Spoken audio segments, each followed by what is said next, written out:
The first laugh hit harder than any bullet. I was standing at the bar when the Navy SEAL raised his glass and grinned. "Hey, Evelyn Reed," he said loud enough for everyone to hear. "What's your call sign? Or do computers like you even get one?" The room burst out laughing. That kind of laughter, it doesn't fade. It brands you. No one spoke up. Not even the man whose life I once saved. He looked at his drink, pretending not to know me. In that moment, I felt something break. Not in anger, but in clarity. They didn't see me as a soldier, as a leader, or even as human. Just a woman in the wrong room. I set my glass down slowly. "You want to know my call sign?" I said. He kept smiling. He shouldn't have. Morning in Norfolk carried the kind of quiet that didn't need permission to exist. The water outside my window barely moved, the pier lights fading against the first streak of daylight. I poured my coffee and waited for the first ship's horn to cut through the silence. To most people, it was background noise. To me, it was order. I'd grown up on the rhythm of that sound. My father used to say, "The ocean trained you better than any commander it taught you, patience, or it swallowed you whole." My mother stitched wounds and saved men who thought they couldn't be saved. Between the two of them, I learned that strength wasn't noise. It was precision. At 20, I joined the Navy, drawn to the unseen parts of warfare, the ones fought through frequencies, not fire. I'd spent years connecting signals to survival, watching lives depend on data that blinked across my screen. Once in a dust-choked corner of the Middle East, a unit of SEALs called for help over a dying frequency. 90 seconds later, they were alive again. Their official report called it a recovered channel. My name never appeared. After 8 years overseas, I came home to a quiet office at the Naval Signal Center in Norfolk. It suited me, the hum of machines, the discipline of silence. Then one afternoon, the phone rang. "Commander Reed, we need you back in Coronado, California. You'll lead cyber defense training for SEAL operations." The line went dead, but the past didn't. Coronado, the same base that had once sent the team I saved and never knew it. I stared out the window. The sea looked calm, but I could still hear the echo of that broken voice from Kabul. "If anyone can hear us, we're dead." They lived. No one ever asked who heard them. I folded my uniform, slipped my dog tag into the pocket, and closed my suitcase. They won't remember me, but I'll remember them. The cabin door sealed behind me as the plane lifted through the clouds, carrying a truth I'd never been allowed to tell. The California sun cut through the airport glass, sharp and golden. The air smelled of salt and jet fuel, too familiar to feel new. Coronado shimmered beyond the bay, the kind of base built for men trained to shoot first and talk later. By noon, I was walking into the briefing room, assigned for my new course, Cyber Tactical Security Integration. Commander Liam Gallo stood waiting. The last time I'd heard his voice, it was calling for help through static and chaos. Now it carried the lazy confidence of someone who'd already forgotten. He offered his hand with a smirk. "Glad to have you here, Commander. Hope the AC isn't too cold for you." The room laughed. I smiled once. I've survived worse temperatures than sarcasm. The laughter faded, but his eyes held that same dismissive spark. He had no idea who stood in front of him. During the meeting, I warned them about a vulnerability in the simulation network. Liam barely listened. "We've got it covered," he said. The same words that almost got them killed years ago. Later, while teaching, a young lieutenant named Ben Carter studied me too closely. "Ma'am, were you ever in Kabul? I think I heard your voice once." The room went silent. "Let's keep that classified, Lieutenant." They laughed again, except Ben.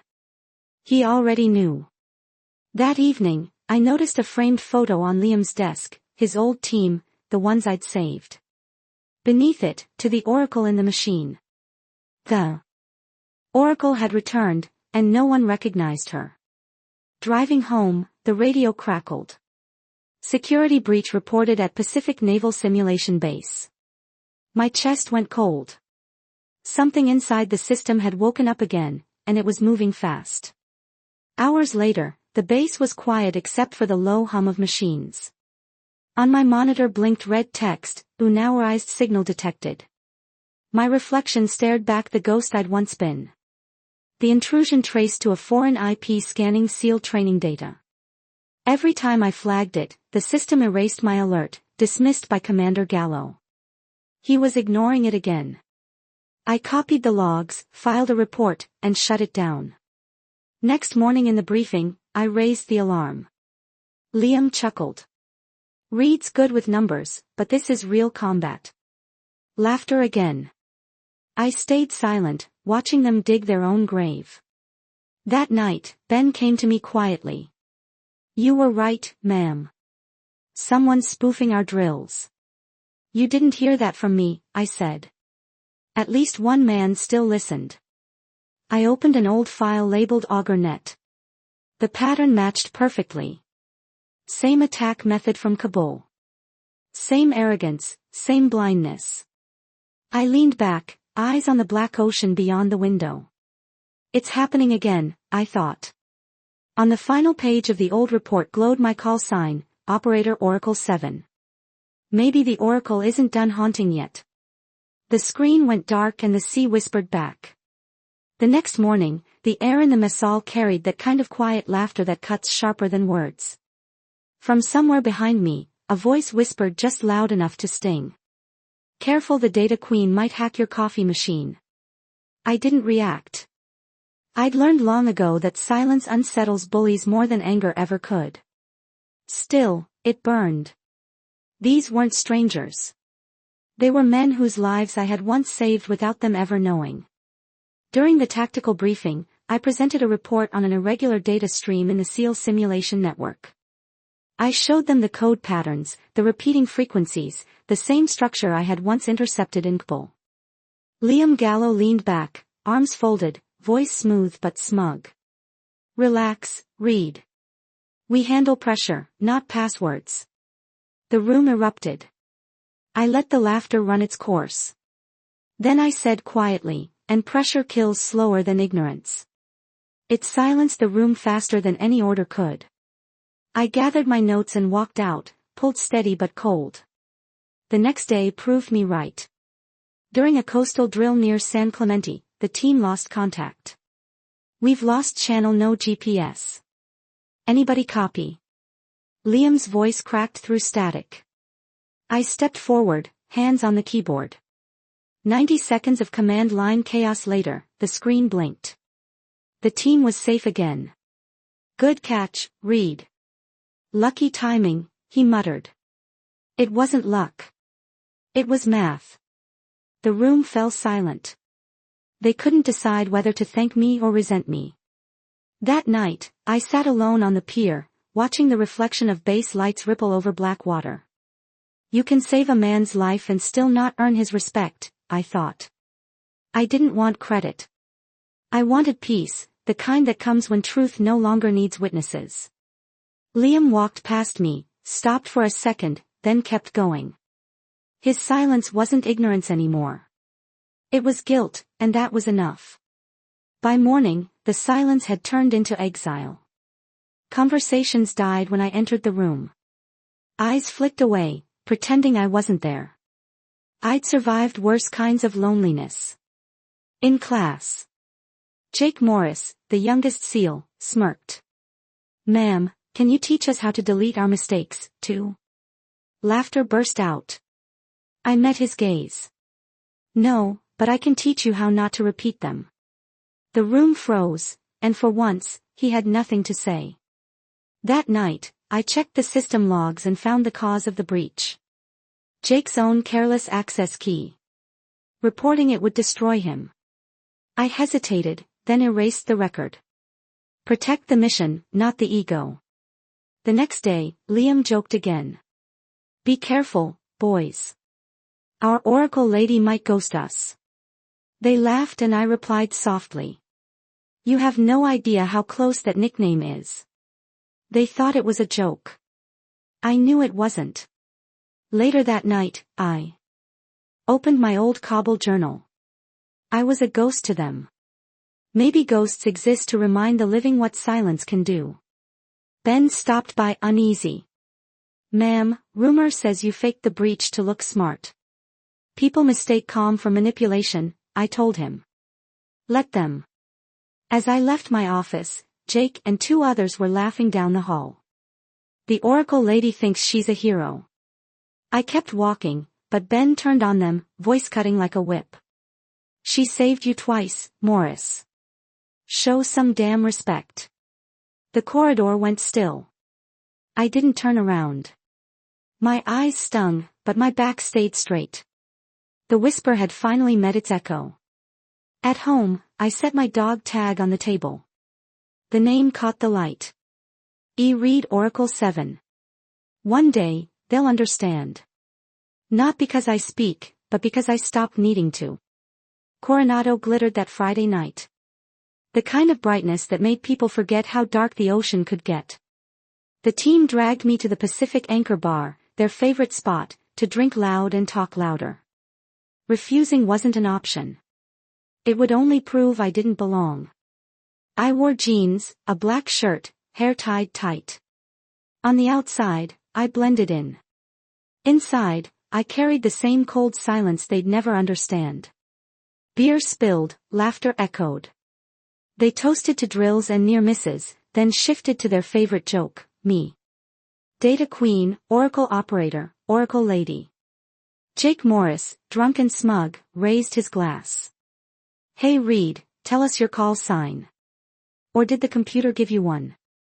The group laughed careless and cruel. Liam Gallo, sitting nearby, smirked. Go easy, boys. She's sensitive. It was meant to sound kind, but it landed like a blade. I looked at them. The same men whose lives I'd saved without them knowing. The same voices that had once screamed for help through static. I set my drink down, voice calm. You want to know my call sign? Silence. It's Oracle 7. The laughter stopped. Ben Carter rose stunned. The Oracle 7 from Kabul. That was you. Liam went white, realization crawling across his face. That's classified, Reed. You shouldn't joke about that. You're right. I said it was until tonight. Even the jukebox seemed to die. A senior petty officer stepped forward, eyes wide. Commander Reed, my brother was in that team. You saved him. Every face turned toward me, heavy with shock and guilt. I didn't feel victorious, just hollow. It took humiliation to make them listen. I walked out into the night. Behind me, Liam's voice cracked. Evelyn, I didn't look back. You didn't ask Liam. That's the difference. By sunrise, the base was quiet in the way shame makes things quiet. Some nodded as I passed. Others couldn't meet my eyes. The truth had spread faster than any lie ever could. In headquarters, a file waited on the desk.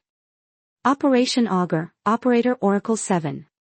Commander Reed, your call sign was classified.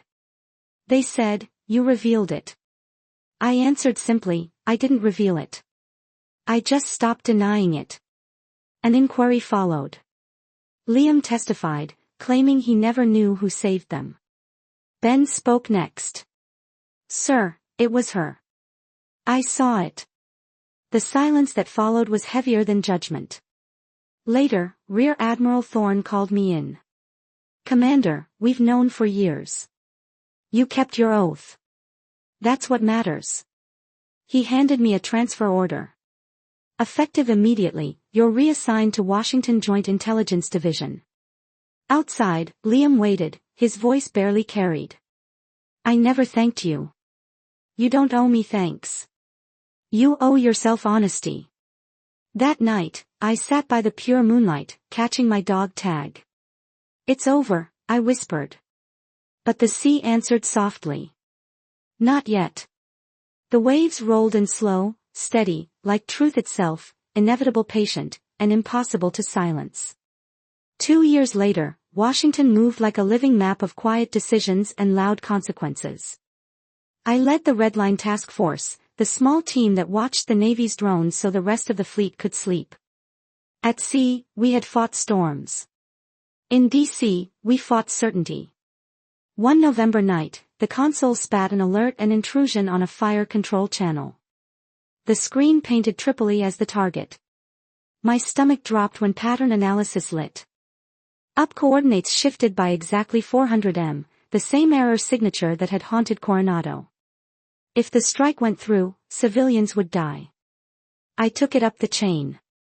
The colonel on duty pushed back, insisting they had field confirmation and to proceed. I was blunt. The data stream was compromised and the strike had to be aborted. He barked that order stood. I answered that saving lives was an order, too. 10 minutes ticked like a detonator. With command stalled, I executed an override on a redundant route and locked control long enough to freeze the drone mid-flight. Alarms screamed, radios filled with accusations. A technician shaking announced that the override had come from me. Admiral Thorne patched in and asked for my reasoning. I explained that the Red Line code had been cloned from the Coronado breach 2 years earlier and that firing would kill innocents. There was silence as he reviewed the feed. Then he confirmed the abort. When the logs reconciled, the map showed fighters moving in the old pattern. Our decision had averted a catastrophe. Thorne told me, competence does not shout. It saves lives. That night, the promotion paperwork waited on my desk. I watched the Pentagon lights and thought about the men who once laughed at my silence. Now that same silence had kept them alive. Late in the fall, the office was quiet enough to hear the faint hum of the city beyond the Pentagon walls. My aide announced a visitor. When the door opened, Liam Gallo stepped inside. The uniform he wore looked worn at the seams, the kind that had seen too many deployments and too many regrets. It had been 2 years since I'd last seen him. He stood in front of my desk, but didn't meet my eyes. The silence between us was heavy, old and unfinished. "You didn't have to humiliate me that night," he said finally. I leaned back in my chair, watching him struggle with the words. "I didn't," I said. "The truth did." He nodded once, jaw tight. "You were right, Evelyn, about everything, about respect, about silence. I thought strength was noise." "No, Liam," I told him. "Strength is clarity." He let out a long breath, then reached into his jacket and placed a small card on my desk, a photograph of a SEAL training class. "We changed the curriculum," he said. "Intelligence is part of every SEAL course now." I studied the photo. The faces were young, determined, unscarred. "That's how you say sorry," I said quietly. He smiled, the first genuine one I'd ever seen from him. Then his expression darkened again. "You know, there are still people who think you pulled that Oracle 7 thing for fame. They're free to think whatever helps them sleep," I answered. "But I know better," he said. We both went silent. For once, it wasn't the kind of silence that hurt. It was the kind that settled things, the kind that meant we'd finally stopped fighting ghosts. Before leaving, Liam hesitated at the door. "If you ever wondered whether it was worth it," I stopped him. "It was because you're here." He didn't argue, just nodded and left, letting the door close softly behind him. The setting sun stretched across the office, washing everything in gold, the desk, the wall, the nameplate that read Captain Evelyn Reed, Deputy Director, Naval Intelligence. For a long moment, I stared out the window. The harbor below shimmered like a memory ship's, aligned in perfect stillness. The kind of order you only earn after chaos. My reflection merged with theirs, part of the world I'd once had to fight to be seen in. Forgiveness isn't noise either, I thought. It's just the absence of war. And for the first time in years, the silence around me didn't feel empty. It felt complete. 10 years later, Norfolk smelled the same salt metal and something like home. The morning light struck the harbor in thin gold lines as the Navy band tuned up on deck. Rows of young officers stood straight in their new uniforms, faces shining with the mix of pride and nerves I remembered too well. I walked up to the podium, the breeze catching the white of my jacket. Rear Admiral Evelyn Reed. The title still felt like borrowed language for something I'd spent a lifetime earning. I looked out at the ocean of faces, men and women who hadn't yet learned that victory often comes wrapped in silence. My speech was short. It didn't need to be long. I talked about duty, about listening harder than you speak, about knowing when to be loud and when to be still. They applauded politely, not realizing those words had been carved out of years of being ignored. After the ceremony, as the crowd scattered across the pier, a young lieutenant approached. Her uniform was too crisp, her eyes too bright. "Ma'am, I joined because of you," she said. "Because of the Oracle story." I smiled. "Then don't be like me. Be better and be quieter only when it counts." She hesitated, then handed me a small pin, a silver crest shaped like a circuit fused with an anchor. "Operation Redline Protocol," she said. "It's part of SEAL training now." At the bottom, etched in fine print were 5 words. "In honor of Oracle 7, we don't forget ghosts anymore, ma'am." For a moment, I couldn't speak. The past, once buried under ridicule and secrecy, had become part of their foundation. They'd built a doctrine out of a woman they once refused to see. I closed my hand around the pin, feeling its weight light, but not small. As the crowd thinned, I turned toward the back row. Liam Gallo stood there in civilian clothes, his posture still impossibly straight. Retirement had softened him. The arrogance had long washed away. When our eyes met, he raised his hand in salute. I returned it sharp and certain. No bitterness left. No apology needed. Down by the dock, Ben Carter waited. He'd traded his combat gear for teaching blues, the kind of man who carried respect the way others carried medals. We walked side by side along the wooden planks, the tide lapping beneath us. "Funny how a bar joke turned into a Navy doctrine," he said. I laughed, the sound low and easy. "Revenge is loud," I told him. "Redemption whispers." He nodded. And for a while we just listened to the creak of ropes, the hum of ships, the distant gulls calling above the bay. There was nothing left to prove. When he left, I stayed behind.